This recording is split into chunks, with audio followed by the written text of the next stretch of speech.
Assalamualaikum warahmatullahi wabarakatuh. Perkenalkan, kami dari kelompok 8 ingin menjelaskan tentang hasil resum jurnal kelompok kami dengan judul Meningkatkan Penguatan Kelembagaan dan Permodalan Petani Lahan Lebak Sumatera Selatan. Perkenalkan, nama saya Via Noviana, NPM 1810101023. Perkenalkan, nama saya Risma Cindy Nabilawati, NPM 1810101071.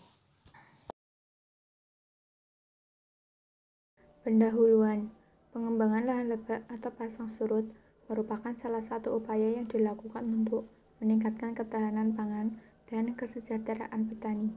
Program-program pemerintah, baik pusat maupun daerah, untuk menunjang upaya pengembangan lahan lebak telah dilakukan mulai dari pemanfaatan teknologi maupun pembentukan kelembagaan dan permodalannya. Untuk menunjang dan mendorong kegiatan petani lahan lebak, peran kelembagaan dan pemodalan menjadi hal yang sangat penting. Oleh sebab itu, pemerintah Sumatera Selatan telah menetapkan Perda Provinsi Sumatera Selatan Nomor 1 Tahun 2013 tentang kelembagaan pelaku utama pertanian, perikanan, dan kehutanan di Sumatera Selatan. Kelembagaan sebagai salah satu faktor penggerak dalam sistem produksi sangat penting guna menunjang keberlanjutan pertanian. Rendahnya aksesibilitas petani terhadap layanan modal tersebut juga disebabkan lembaga pemodalan yang ditunjuk untuk menyalurkannya tidak sepenuhnya berhak kepada petani.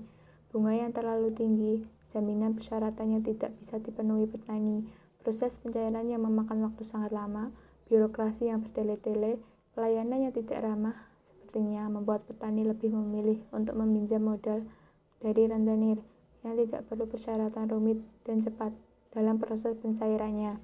Akibatnya, petani beralih ke tengkulak untuk mendapatkan pinjaman modal dengan cepat dan tidak bertele-tele. Terdapat 4 metode penelitian. Yang pertama, waktu dan tempat penelitian. Penelitian ini dilaksanakan di Desa Sri Banding, Kecamatan Pemulutan Barat, Kabupaten Ogan Ilir. Yang kedua, alat penelitian. Penelitian menggunakan desain deskriptif analitis. Desain deskriptif analitis yang digunakan adalah metode survei. Yang ketiga, metode penarikan contoh.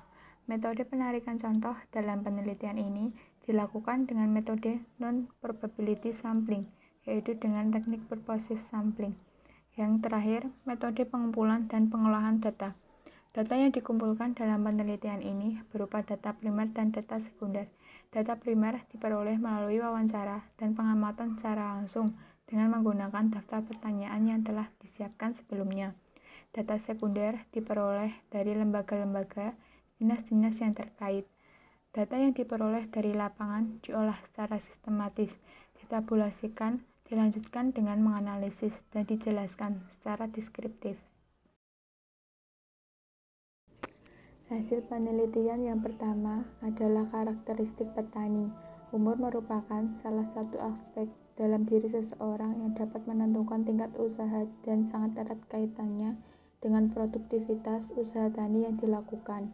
Selain itu, umur merupakan faktor yang penting yang dapat mempengaruhi sistem pengelolaan usaha tani, seperti dalam membuat keputusan, baik dalam penggunaan faktor produksi, keikutsertaan dalam kelompok tani atau lembaga lainnya, maupun pemasaran hasil usaha tani. Berdasarkan hasil penelitian, diketahui bahwa umur petani berkisar antara 30-73 tahun, dengan persentase terbesar adalah 48% pada kelompok umur 41-51 tahun. Hasil ini menunjukkan bahwa petani padi sawah lebak di Desa Sri Banding sebagian besar terkategori usaha produktif. Yang kedua, kekosmopolitan petani. Kekosmopolitan petani dalam penelitian ini dilihat dari aspek keinginan petani dalam mencari informasi, mengikuti kegiatan penyuluhan, pendampingan dan pelatihan, keikutsertaan petani dalam berbagai kegiatan sosial di lingkungan tempat tinggal, serta kegiatan petani dalam berkomunikasi dengan berbagai lapisan masyarakat di sekitarnya. Yang ketiga, sistem kelembagaan petani. Sistem kelembagaan petani dalam penelitian ini dilihat dari proses pembentukan kelembagaan, apakah sesuai dengan kebutuhan petani, manajemen pengelolaan lembaga, kesesuaian pelaksanaan dalam lembaga dengan aturan yang telah disepakati, aktivitas lembaga, serta kemanfaatan lembaga tersebut bagi kehidupan petani. Selanjutnya adalah akses petani terhadap sarana produksi pertanian. Ia menunjukkan bahwa tingkat kesulitan yang dirasakan petani untuk mendapatkan atau membeli sarana produksi tersebut. Tingkat kesulitan ini dapat disebabkan karena faktor ketersediaan sarana di lokasi penelitian maupun harga jual sarana tersebut yang dirasakan mahal bagi petani. Akses petani terhadap sarana produksi pertanian meliputi akses dalam pembelian bibit atau benih, pupuk, obat-obatan, tenaga kerja, peralatan pertanian, serta bantuan modal usaha yang diperlukan. Hasil penelitian menunjukkan bahwa sebagian besar petani menyatakan bahwa harga sarana produksi pertanian dirasakan mahal bagi mereka. Sedangkan untuk mendapatkan bantuan modal usaha tani dirasakan sulit bagi petani. Untuk yang selanjutnya, ada akses petani terhadap tenaga ahli, kelembagaan penelitian, atau penyuluhan. Hasil penelitian menunjukkan sebagian besar petani menyatakan bahwa mereka agak sulit jika ingin bertemu dan berdiskusi dengan tenaga ahli, baik dari perguruan tinggi maupun lembaga penelitian, dan juga terhadap penyuluh di lapangan. Selain itu, petani juga menyatakan bahwa lembaga penelitian dan lembaga kooperasi di tingkat kecamatan belum dirasakan manfaatnya bagi mereka. Akan tetapi, adanya balai penyuluhan pertanian dirasakan manfaatnya bagi sebagian besar petani.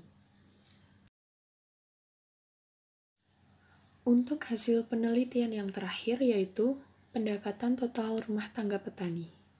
Pendapatan total rumah tangga petani sendiri merupakan gabungan dari pendapatan usaha tani padi, pendapatan usaha tani non-padi seperti palawijaya, hortikultura, kelapa sawit, dan pendapatan non-usaha tani seperti dagang, buruh bangunan, ojek, menunjukkan bahwa total pendapatan rumah tangga petani di lokasi penelitian adalah sebesar Rp22.675.505,60 per tahun.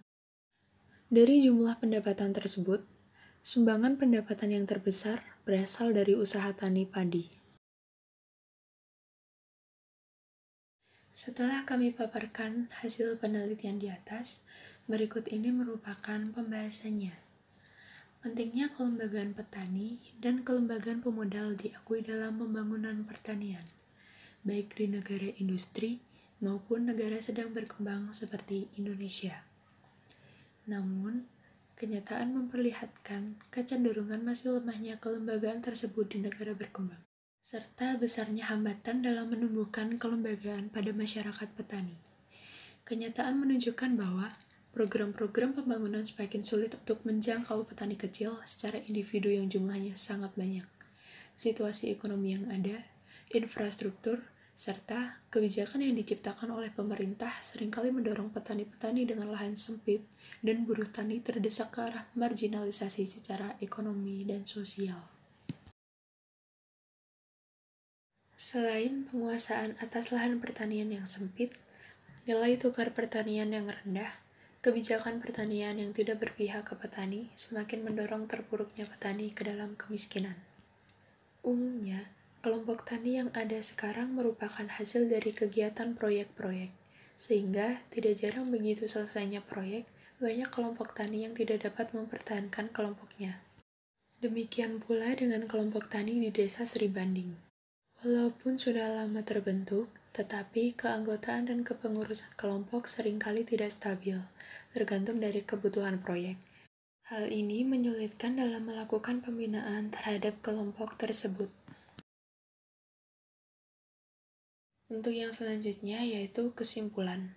Hasil penelitian menunjukkan bahwa manajemen kelembagaan petani masih terkategori sedang atau kurang baik. Kelembagaan ekonomi koperasi yang ada di kecamatan dirasakan kurang bermanfaat bagi petani. Hasil analisis menunjukkan bahwa faktor umur, pendidikan formal, kekosmopolitan petani, dan akses petani terhadap tenaga ahli dan penyuluh pertanian berkorelasi dengan manajemen kelembagaan petani. Selanjutnya yaitu kelebihan dan kekurangan jurnal. Untuk kelebihan yaitu yang pertama, dengan membaca abstrak sudah mengetahui isi dari jurnal. Yang kedua, menjelaskan hasil jurnal secara rinci. Yang ketiga, setiap hasil yang dijelaskan terdapat tabel. Yang keempat, hasil dan pembahasan terpisah, sehingga lebih mudah dipahami. Yang kelima, di akhir jurnal terdapat ucapan terima kasih. Sedangkan untuk kekurangannya sendiri yaitu yang pertama tidak terdapat saran, yang kedua tidak terdapat latar belakang masalah yang terjadi, hanya pendahuluannya saja. Selanjutnya yaitu saran.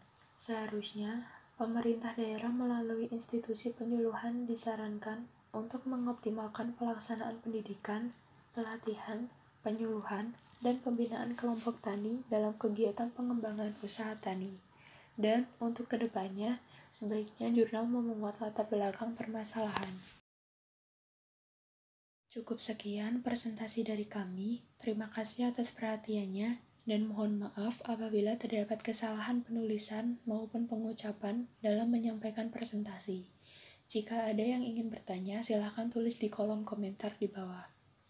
Akhir kata, billahi taufiq wal hidayah. Wassalamualaikum warahmatullahi wabarakatuh.